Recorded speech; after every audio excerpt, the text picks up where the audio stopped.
네, 지난 2달여 동안 회사가 주관했던 모든 세미나와 센터에서 있었던 모든 미팅이 중단되면서 여러분들 얼마나 답답한 시간들을 보내고 계십니까?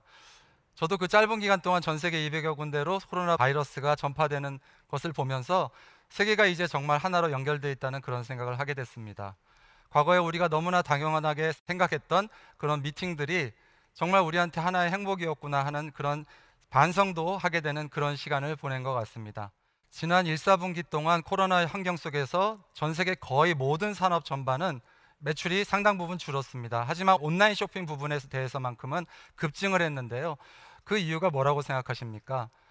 그동안 꾸준하게 고객들은 온라인 쇼핑 부분으로 수요는 확대되어 왔습니다.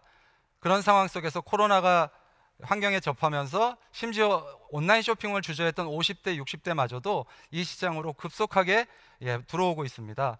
이 온라인 쇼핑의 편리함을 맛본 소비자들은 다시 오프라인으로 돌아가기는 쉽지 않을 것입니다.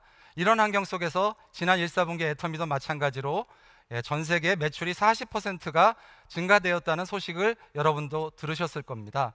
과거의 온라인 시장은 온라인 투 오프라인이었습니다. 그 말을 다시 좀 풀어서 설명드리면, 오프라인에서 상품을 예약하고 주문하기 위해서 온라인에 접근했다라고 보면, 앞으로의 온라인 시장은 온라인과 오프라인이 서로 상호 보완적으로 결합해서 온라인상에서 발생된 모든 빅데이터가 오프라인의 고객들에게 제공됨으로 인해서 고객들이 온라인과 오프라인 어디서든지 편리함을 누릴 수 있는 그런 경쟁력을 갖추게 됐다는 것입니다.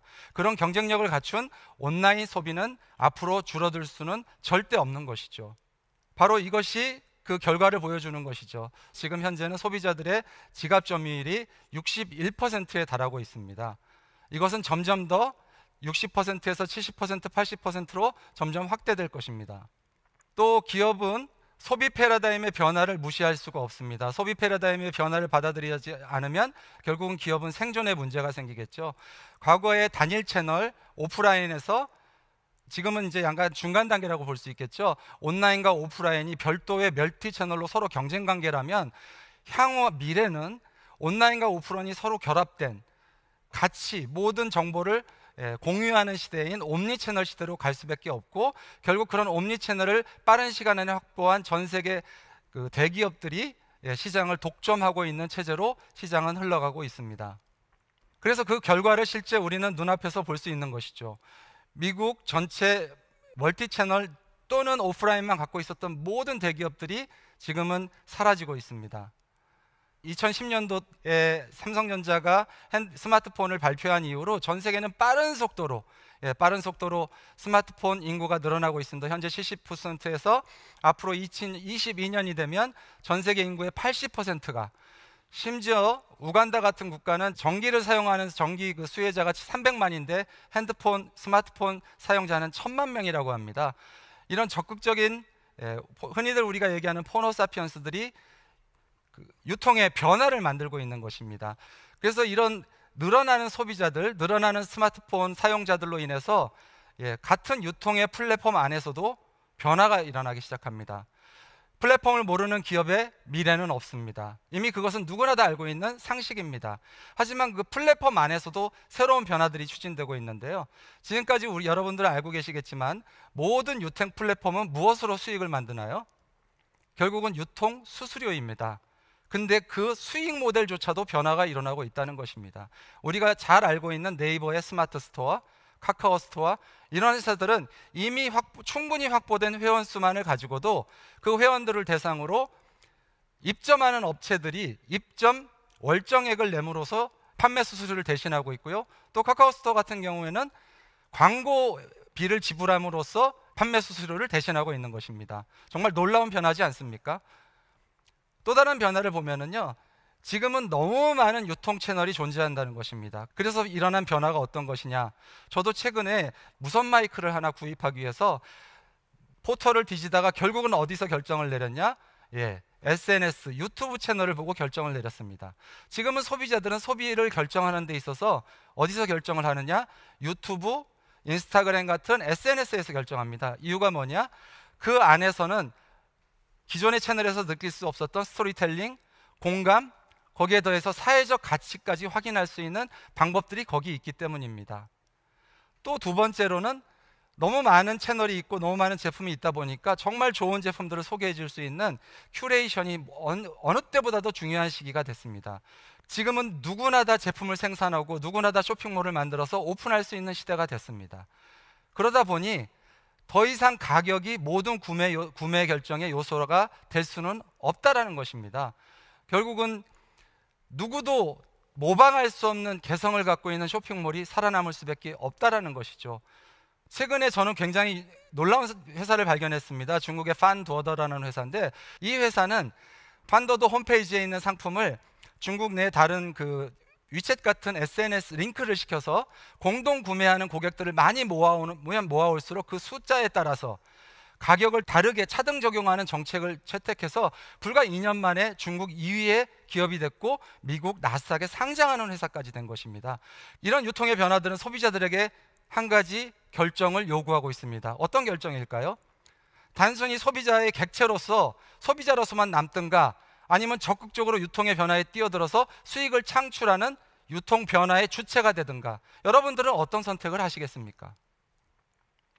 결국 이런 강력한 컨텐츠 큐레이션을 갖춘 기업, 전 세계 큰 대기업들이 유통시장을 독점하고 있습니다. 문제는 이 독점이 새로운 문제를 만들고 있다는 데 있는 것입니다. 유통도 마찬가지죠. 미국 유통의 절반 이상이 아마존으로 통합되고 있습니다. 많은 사람들의 생계수단이 점점 사라지고 있다는 데 문제가 있는 것이죠. 결국 이 안에서 승자는 하나밖에 없습니다. 유통 플랫폼을 소유한 대기업뿐이라는 거죠. 이 안에서 일반 기업이나 생산자들의 미래는 보장받을 수가 없는 것입니다. 네, 그렇다면 우리는 왜 애터미를 선택해야 하는 걸까요? 만약 기업의 CEO에게 당신의 회사가 왜 존재해야 되는지, 당신의 회사가 왜 선택받아야 하는지를 설명할 수 없다면 과연 그 회사가 존재할 수 있을까요? 저는 애터미가 왜 선택돼야 하는지에 대한 이유를 지금부터 여러분과 함께 생각해 보려고 합니다. 기존의 플랫폼은 모든 수익이 플랫폼 회사에 집중되게 되어 있습니다. 그 생태계 안에서는 그 플랫폼 회사를 제외하고는 어떤 누구도 미래를 보장받을 수는 없는 것이죠. 하지만 애터미라는 플랫폼은 소비자에게 소비의 객체로서 유통의 말단인 터미널이기도 하지만 또 회원가입과 동시에 그 플랫폼을 분양받아서 소유주로 만들어주기 때문에 유통의 허브의 역할을 할 수 있게 되는 것입니다.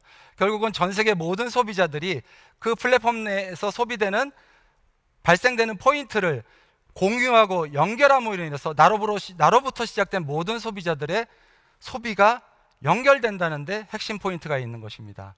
이 안에서 소비자들은 그 수익을 공유할 수 있는 것이죠. 박한길 회장님은 이러한 포스트 플랫폼 기업으로서 성공하기 위해서 반드시 필요한 핵심 경영 요소들을 너무나 잘 알고 계십니다. 다단계 회사와 경쟁하지 않겠다. 또 기존의 일반 유통과 경쟁해서 살아남겠다. 포인트가 없는 소비를 지구상에서 없애버리겠다.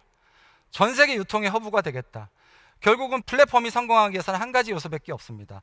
소비자 스스로가 광고 없이 자발적으로 클릭하고 제3자인 주변 사람들에게 이 정보를 전달할 수 있는 가치를 만들어내는 플랫폼만이 결국은 살아남을 수밖에 없습니다.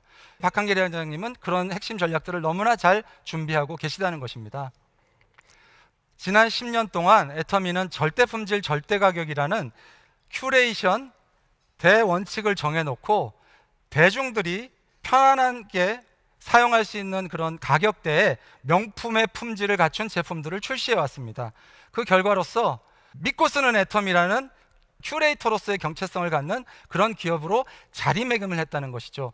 여기서 보시는 것처럼 0.12%라는 경이적인 반품률은 결국 애터미가 정확한 큐레이션을 하고 있다는 것을 증명하는 구체적인 수치가 되겠습니다.